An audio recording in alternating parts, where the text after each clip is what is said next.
చెప్పిన ఆఖరికి కేటీఆర్ మెడకు ఫోన్ ట్యాపింగ్ చూడతారు చూడురి. ఫోన్ ట్యాపింగ్ లో ఇద్దరు సిఐలు అదుపులోకి తీసుకొని విచారిస్తున్న స్పెషల్ టీం వరంగల్ కమిషనరేట్ పరిధిలో వాళ్ళిద్దరి డ్యూటీ పర్వతగిరి సిరిసిల్లాలోని వార్ రూమ్స్ ఆపరేట్, పర్వతగిరిలోని సర్వర్ స్వాధీనం. ఓ మాజీ మంత్రిని విచారించేందుకు రంగం సిద్ధం. ఏంటిది ఇది?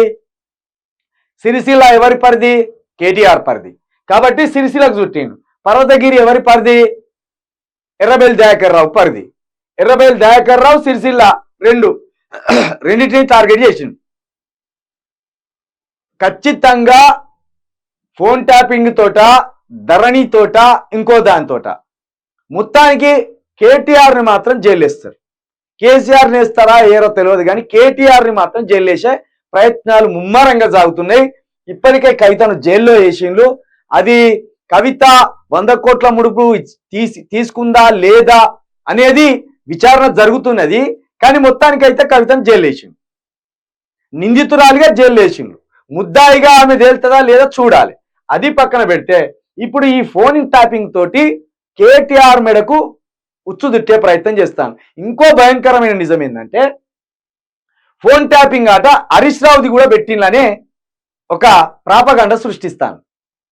కేటీఆర్ మొదటి నుండి హరీష్ రావుని నమ్మకుండా హరీష్ రావు ఫోన్ ట్యాపింగ్ చేసినట్టు, హరీష్ రావు బాధపడ్డట్టు, హరీష్ రావు బాధపడి ఈ పార్టీలోకి వెళ్ళిపోవాలని చూసినట్టు ఒక కథనం రాసుకొచ్చింది. దేంట్లో పాలిట్రిక్స్ అనే ఒక వెబ్సైట్ ఉంటుంది. ఆ వెబ్సైట్ ఎవరిది? రేవంత్ రెడ్డిది. ఇప్పుడు రేవంత్ రెడ్డి ఏం చేయాలి? హరీష్ రావుని మెంటల్గా రెచ్చగొట్టాలి. మెంటల్గా రెచ్చగొట్టి ఏం చేయాలి? ఆయన పార్టీ విడిచిపెట్టి ఇందులో ఉంటే మనం కూడా అరెస్ట్ అవుతాం కాబట్టి మనం బీజేపీకి పోవాలి అని ఓ ఆలోచన చేయాలి. ఇది చాలా పెద్ద రాజకీయం నడుస్తుంది ఇదంతా. హరీష్ రావుని ఆయన డే 1 నుండి తెలంగాణ ఉద్యమం నుండి ఇప్పటి వరకు హరీష్ రావు మీద రాని నిందలేదు. హరీష్ రావుని టార్గెట్ చేయని రాజకీయ నాయకులు లేడు. ఇగో చంద్రబాబు నాయుడు లెక్క మామని ఎప్పుడు ఒకసారి వెన్నుపోటు కొడతామని ఒకడు. అప్పుడు ఒకసారి కాంగ్రెస్ ప్రభుత్వం వచ్చినప్పుడు 2004లో ఆయన ఎమ్మెల్యే గెలిచినప్పుడు మర్యాదపూర్వకంగా పోయి బోకే ఇచ్చి పని చేపించుకుందాం నా నియోజకవర్గానికి అని బోకే ఇస్తే కథం మామను వెన్నుపోటు పొడిచిండు, అలా చేరిండు కాంగ్రెస్ లా అని అట్లా బదనం చేసిండు.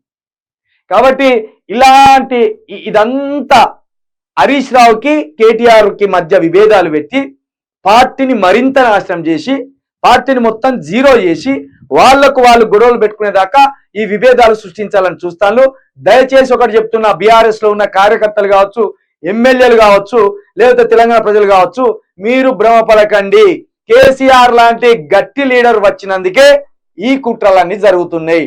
ఒకవేళ కేటీఆర్ కావచ్చు, కేసీఆర్ కావచ్చు, హరీష్ రావు కావచ్చు నిజంగా అక్రమాలు చేసి నిజంగా అవినీతి చేస్తే బయట పెట్టండి.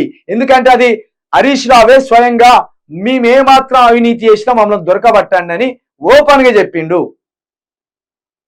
ఇప్పుడు మెల్లగా ఫోన్ ట్యాపింగ్ మొన్నటి దాకా ప్రణీత్ రావు చుట్టూ తిప్పిండ్లు, డిఎస్పీ ప్రణీత్ రావు చుట్టూ తిప్పిండ్లు.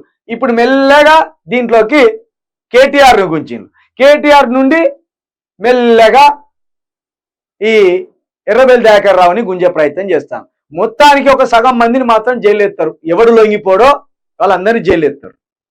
బీఆర్ఎస్ పార్టీలో ఎవడెవడైతే లొంగిపోడో వాళ్ళందరినీ తీసుకుపోయి జైలు ఎత్తారు. మీరు చూడండి.